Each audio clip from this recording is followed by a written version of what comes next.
My name is Bisola. Bisola from Nige.com. I don't know. You heard of Nige.com or seen it anywhere? Yeah, Oh, definitely. okay, wonderful. A lot of people have been asking. They want to know your story. What we have are just abridged versions. You Mm, understand of how everything knows what happened to you, the sad event, how you've managed to rise above it, but nobody knows the real story. Nobody has taken our time to actually. I don't know if I know people will ask.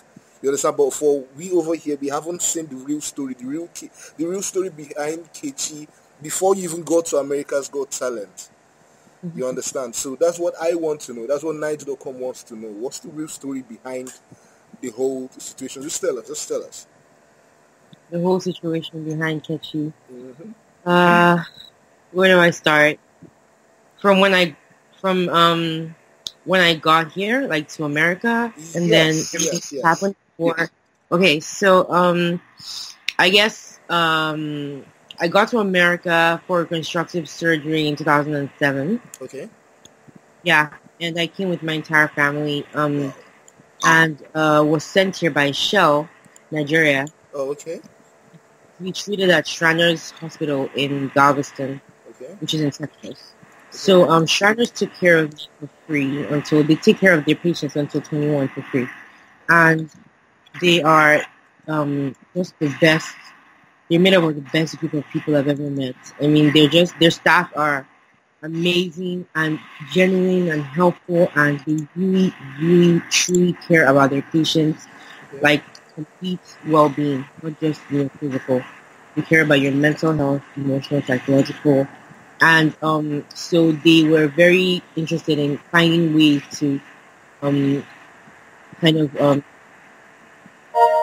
distract me from the pains of surgery and all the other physiotherapy post surgery. Okay. And one of them was introducing me to music therapy. So music therapy was something that was incredibly fun for me, and was like part of the music department of Shriners, and that was basically my something to look forward to after all the different surgeries that I have. Whenever I come in for my the therapy appointment, I knew that from there I could go to the music department and have fun and sing and play instruments with people, and it was just like this one thing that I could look forward to in the hospital. Okay. Um, I've always loved music since I was little. I mean, I grew up in a very musical family, so my love for the art was kind of just naturally birthed inside me. Okay. But time passed, it became more and more serious. I loved it more and more. I loved singing, listening to all sorts of music, and then after the accident, music became like a distraction for me. The ultimate escape from what I was going through. And so my family knew about this, and so they were happy about music therapy eventually. And my dad bought a karaoke machine, which I use like every single day, singing different songs. Like, every single day, I'm singing in my room to an imaginary audience Oh every wow. day. Oh wow. I still have the machine. I still use it now. It's still fun. Okay. Um, yeah. So that's basically how the different things I was doing at the time. And then like fast forward maybe about 4 or 5 years in America, then I decided to finish high school. Okay. Not because no one was forcing me to do anything, but my dad was like at some point when I started getting better, he was like, I mean, you're always like saying that you're bored and just sitting around. Well, have you thought about how do you feel about finishing school or going back to school or just doing something in that area? Like it's Okay. up to me. If I'm strong enough, I can just look at that. And at that point, I definitely jump at the opportunity because which is like first time for me ever to be excited about the concept of school. Okay. But I have because of how long I had been away from it. I didn't. Sorry about that. I Oh didn't wow. realize. Your ringtone Um, is a Tiwa Savage song. That's nice. That's really, really nice. It is nice. It is nice actually. It is nice. It is nice. Now you just blended in with what you were saying about your love for music. That's very true. It is nice. It is nice. Okay, so you were talking about how you had to yeah. go back to school. Yes. So that was when I decided I would because I thought I was strong enough and I missed it quite frankly. So So essentially, that's what I did. I finished because the accident happened in my final year, in SS3. So I needed to finish that here. And here, that's 12th grade. So I just went to the nearest high school. They did everything that they had to get me the right papers to do that. Mhm. And I finished high school here and took it way more seriously than I ever did before. Okay. Because I don't know why. Maybe just the idea of having a second chance at being better than just an average student. I wanted to, and I had no other distractions, that I may have had in Nigeria. Mhm. And it was just me and my studies and then just surgery every once in a while. And so I really put my all into my studies and did really well, thank God. And I was able to get a scholarship to college. Okay. So that was just my trajectory. So basically this gave me a chance to kind of continue on what I thought was the path that I was supposed to be on. The normal path. Finish high school, go to college, get a job, get a house, maybe get a husband, get a family, all those different things. So it was like, despite what happened, I still should aim for these normal things that normal people would aim for, Okay. So that was kind of how, so I just had this checklist, do this, and then get a college, graduate with this, all those different things. So, I did college. Yeah, it was like, these are the things, these are the steps, these are the milestones that you need to do and accomplish so that you can be like an active member of society again, Okay, so no. I was gonna ask. You mentioned about the second chance. You understand? Yeah. Most people know. Like I said earlier, they know what had happened to you. They've seen how you reason above it. But I have to ask you personally, the second chance you got. You understand? You mentioned also that there were times where you were bored and everything.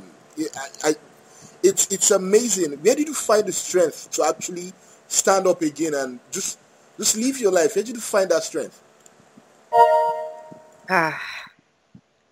Honestly, so I have no other explanation for it except God, in all honesty. And this is not even me being just trying to talk about how I'm a Christian or anything like that. Because honestly, at the time when the accident happened, I was not like an exemplary Christian. I was just a teenage girl and who was a Christian because her mom and her dad were Christians. You get, like I didn't even. I was just going to church because they wanted me to go to church. They just, they would just take me. It was natural. You know how it is in Nigeria. It was natural to do these. It was not anything. I had no special relationship with God. So it wasn't even because of, you can't say it isn't because I was a certain way that I survived. That had nothing to do with it.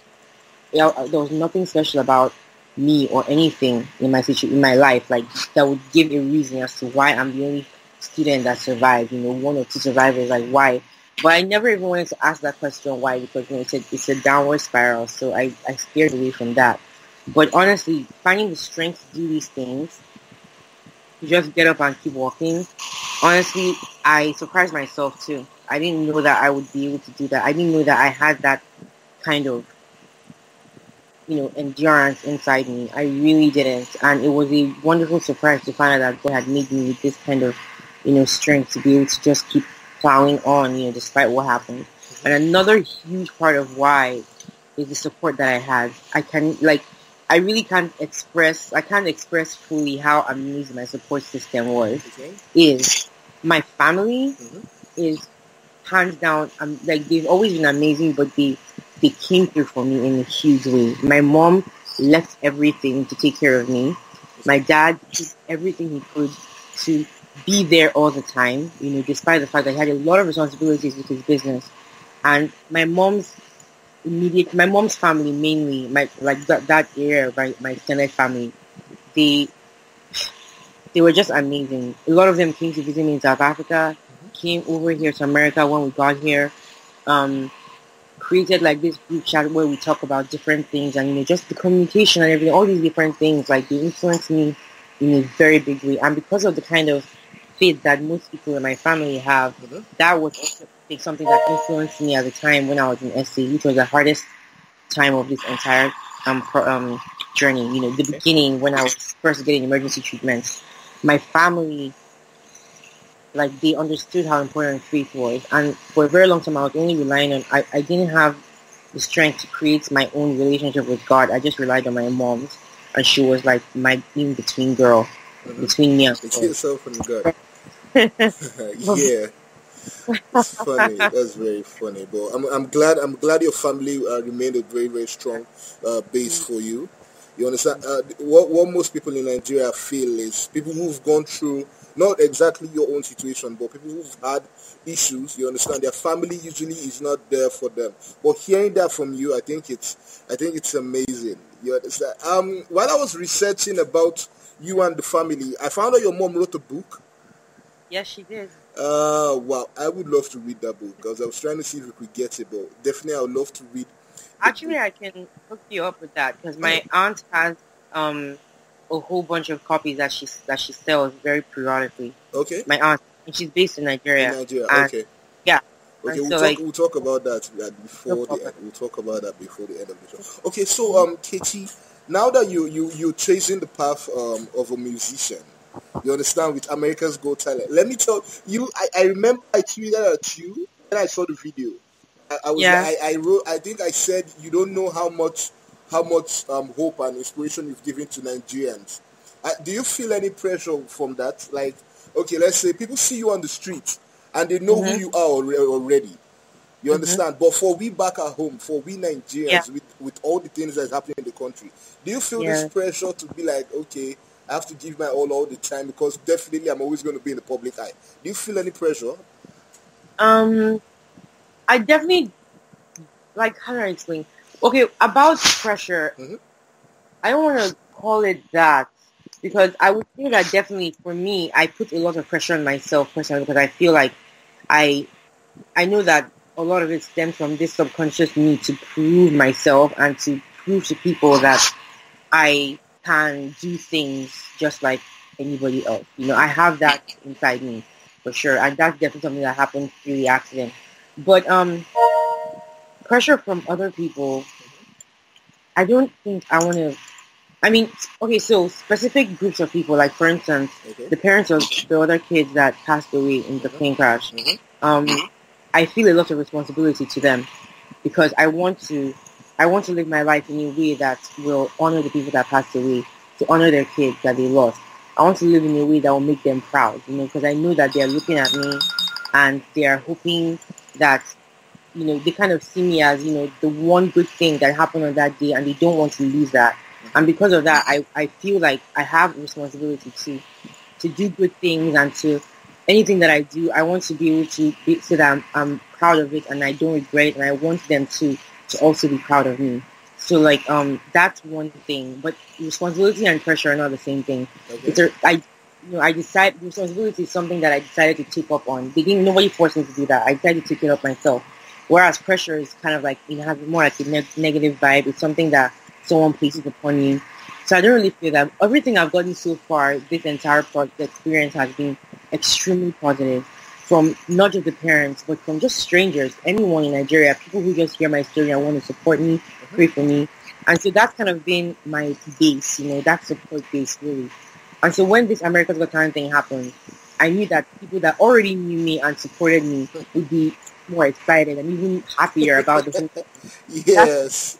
all Yes. I've thought about it. Yeah. So Yes. I Okay. guess So short answer, not really. okay, Yeah. tell me about this. The America's Got Talent thing. How did that happen? You should America's give Got us Talent. a quick run through of how the whole thing Yeah. happened. Okay. Actually, interestingly, America's Okay. Got Talent started with um me just singing because I'm always singing. I sing every day. I'm just always. I don't even know when I do it. I'm always just opening my mouth and singing, and my Okay. family is just tired of me, Okay. and my friends are tired of me too because that's all they hear when we're on Skype. We're talking. So I have a friend that basically just is always telling me that I need to do one of these shows. I need to get on one of these shows, Okay. and I'm like, I'm never gonna, I'm never gonna do that. So she apparently, I mean, I guess she got tired of me, and she just went and applied for me, Oh, and only she. Wow. she basically went and filled out the application from the online one. Okay. She sent them, clips of me singing, and then sent it with the application. And how I found out was I got a phone call one random day from someone that claimed to be an America's Got Talent, and I was like, yes, all right, I hear you. And then the person again, like, I don't really think he kind of, believes me, but like, I'm from America's Got Talent, and I was like, oh my god, like, is this for real? So after that, I got an email that my friend had forwarded to me, and that's when I saw her email attached to it because she obviously put in her own email in the application. Okay. And yeah, so I called her and I was like, "What is going on?" And then that's when I kind of found out what she did. Oh, okay. And this was like November 2016. Oh, last year. It was last year. Wow. Okay. So from there, that's when I realized that this was for real, and the people were actually interested in seeing if they could get me on their show, and that's how basically everything started. And So we're here now. the rest is history. The rest is pretty much history, yes. Okay, so how does the whole thing work? Do you get to win a prize at the end of the show, or do you get like a record deal, or how does the whole America's Got Talent work? You could if you're good enough, then, and you maybe like especially for musicians, like the music part of the act. Mm-hmm. If you're someone that people have taken such an interest in, then you could get signed. Oh. Like even if you can. The thing is that the show gives exposure either way. Okay. So if you make it at least past the first round, your chances of being discovered by somebody who might think that you have potential to be something big and to make money out of this. Mm-hmm. It's very possible for you to get discovered by someone like that the minute you just make it on TV. Okay. So it's something that exposes people a lot and gives them a chance to kind of build their fan base kind of thing, and their following. So at the end of the day, the two official prizes are a show in Vegas. Okay. And $1 million. Oh wow, $1 million. Oh wow. Yeah. Wow. Okay. So sorry, Kitty. Sorry, I'm cutting you short. But you've passed the first round, no? Yes. You've passed the first round, so you're in the second round now. Yes, so you have one hand and one foot on $1 million. There's like 5 more places to go before I even get close to that. No. You see, the funny thing is, I'm not even talking about America's Got Talent $1 million now. I'm talking about, you said you have other people will come, take notice of you. They might sign. You've had people come up to you. You've had possible deals in the making, let's say. Not yet. No, just mostly right now, I'm getting a lot of like press, a lot of interest in just people that want to feature my story and feature articles about me.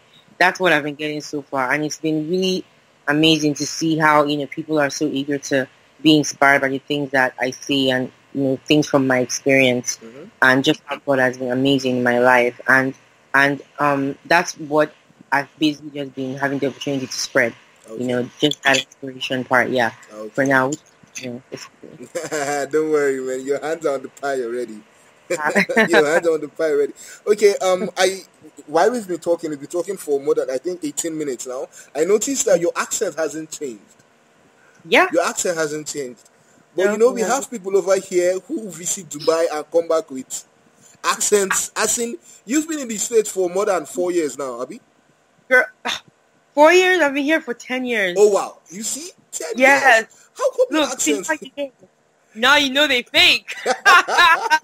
It's real. It's not real. So that is not even how it works. Because the thing is, undoubtedly, like when I'm talking, I've noticed that maybe I may roll my R's a little more obviously now, but that's pretty like my intonation and how I pronounce words.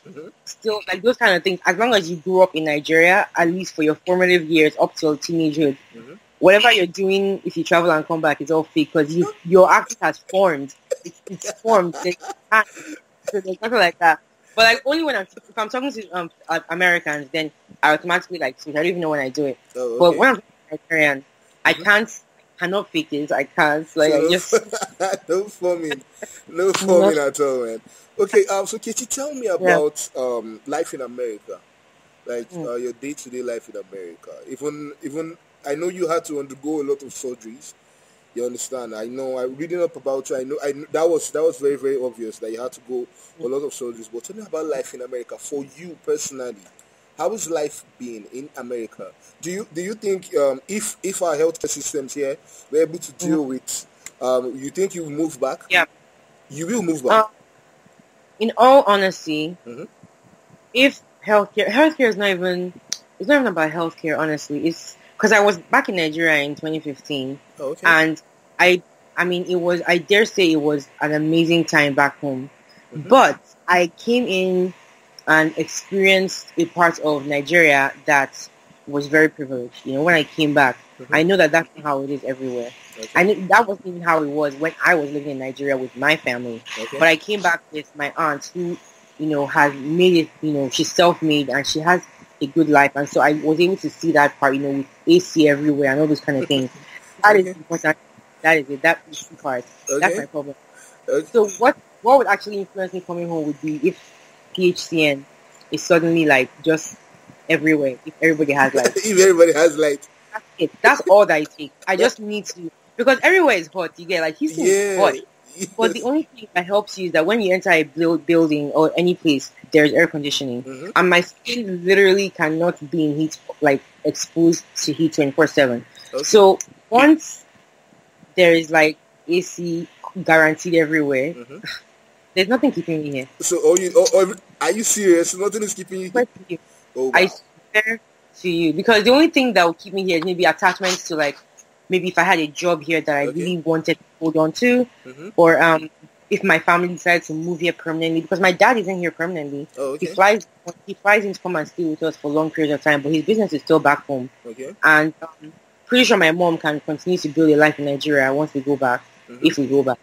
And the only thing that I guess only my sister probably I would say should stay here, because she's kind of like a citizen. She's like, she came when she was very young, so she has all these advantages that we that came in as adults don't really have. So I'll probably maybe stay to take care of her a bit and then go. But if like there was light in Nigeria, I'll most likely even have better opportunities in Nigeria. Like the way things are, I probably would thrive much better in Nigeria. Country.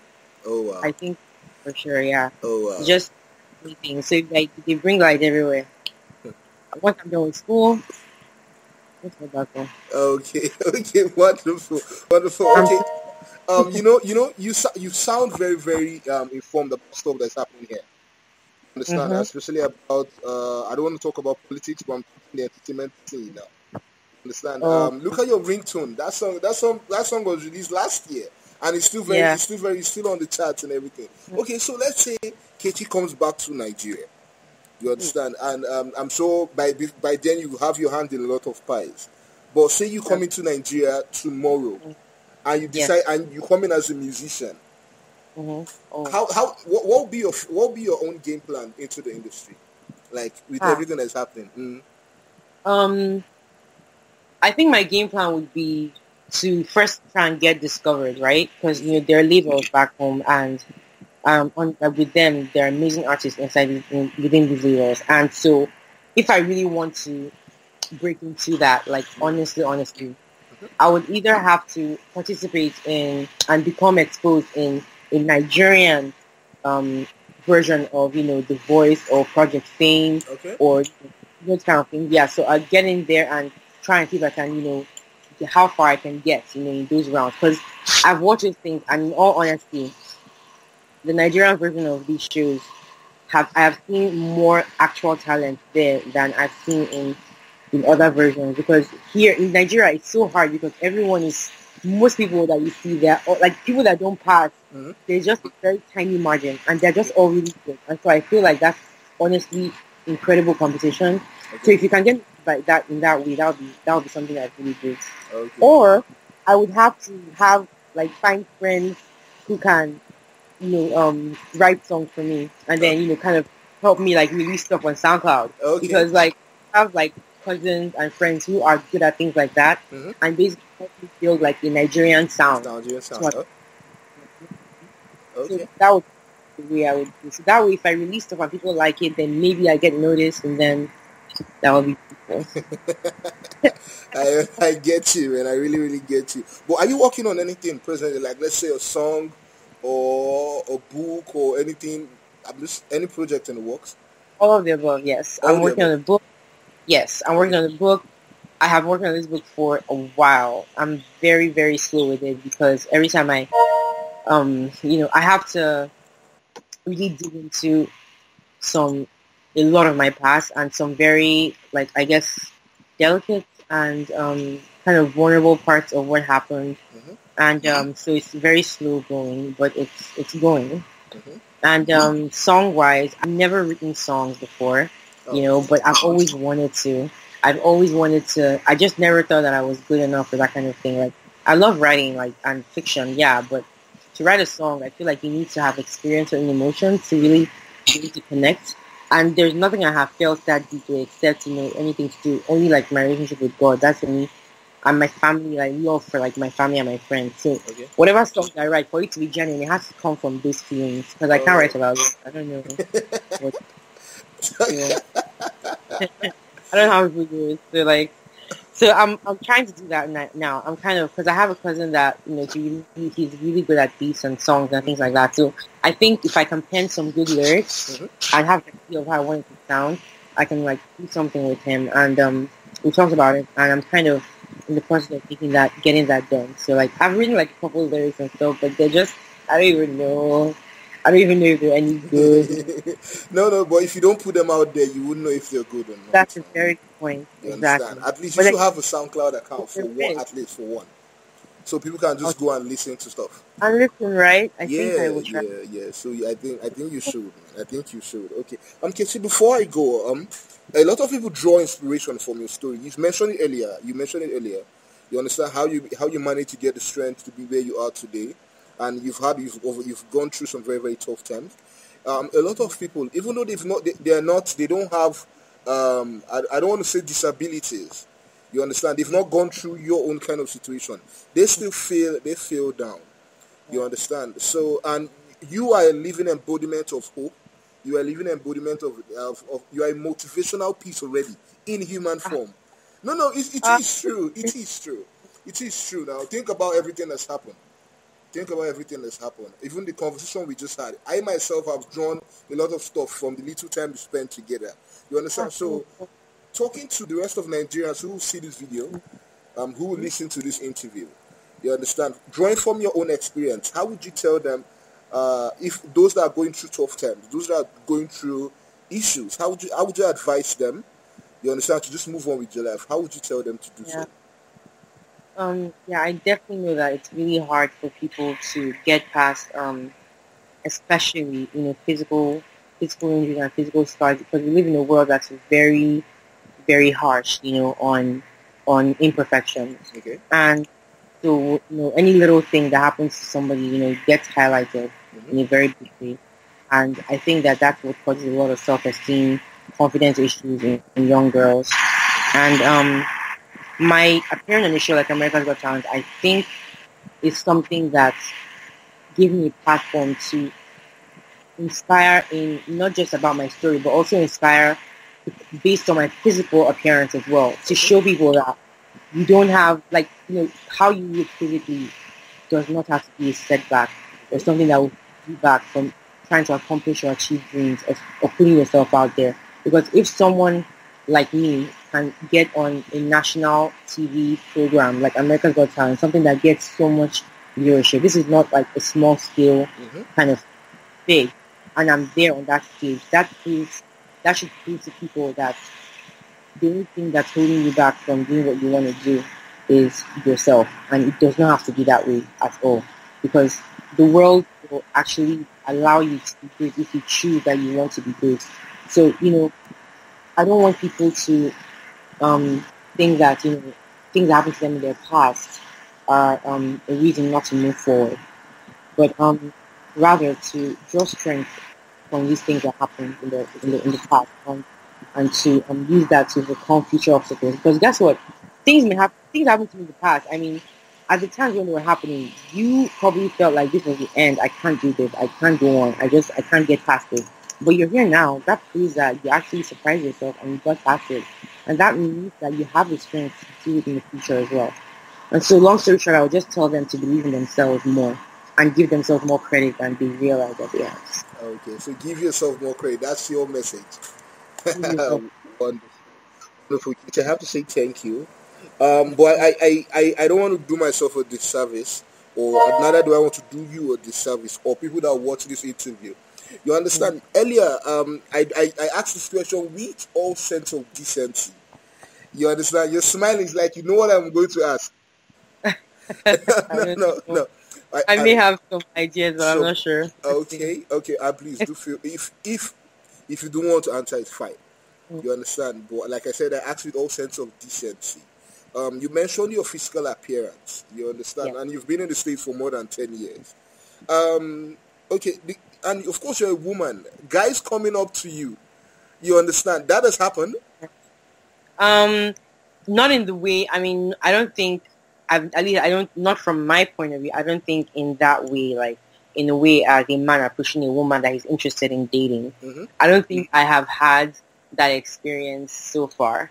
But I've had like just guys come up to me because they want to talk to me and they just think I'm really interesting and they think that like you said, inspirational and they want to just kind of draw from that. Hmm. But that's with anybody else as well. So no, not really any guy like that So, yet. oh, okay. So no boyfriend. No boyfriend. Okay, that's fine, that's fine. But you said it earlier. You mentioned earlier that you want to have a family, and Yeah. If that's what God wants for me, it's gonna happen, either way. mhm. So I'm not rushing it.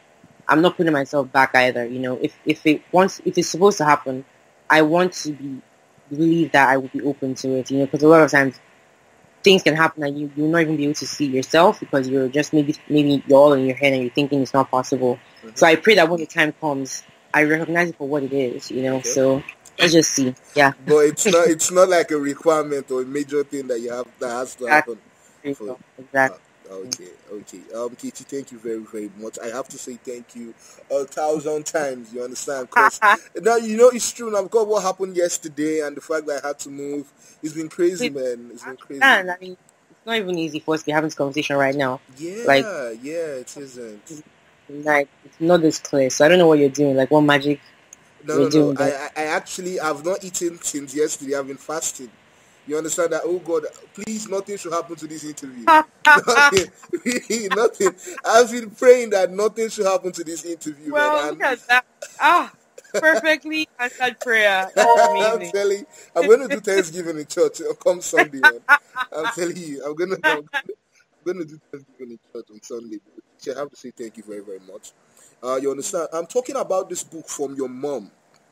Oh yes. Yes. So how do I get it? Will you Um, send me details I of your will. aunt? Yeah, I'll Or basically send you my aunt's number okay, essentially, and yeah, or I'll send her number and her email, and then you can contact her about the book, and okay. she'll hook it up from there. Yeah. Okay. I think I'll that will give her. work. That will work perfectly for us. You understand? I really cannot promise. I can't give you a date when this interview will be published, but I know I'm going to get on it immediately.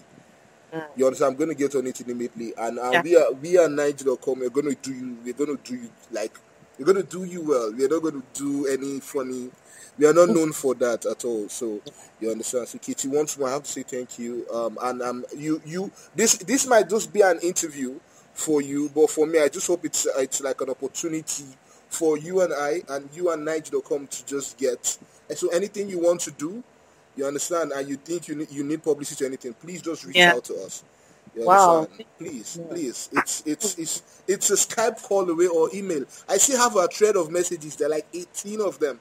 All the messages you've been sending. You understand? And I would definitely love for that number to increase. You Oh understand? wow. So I hope. I would be hoping that you just reach out to us for anything. So Kichi, thank you very, very much, and please Thank you. enjoy yourself. And don't forget, Niger flavor is very, very important. Even if you don't win the $1 million, you have won more than $1 million in the hearts of Nigerians. I have to tell you. I have to. Amen.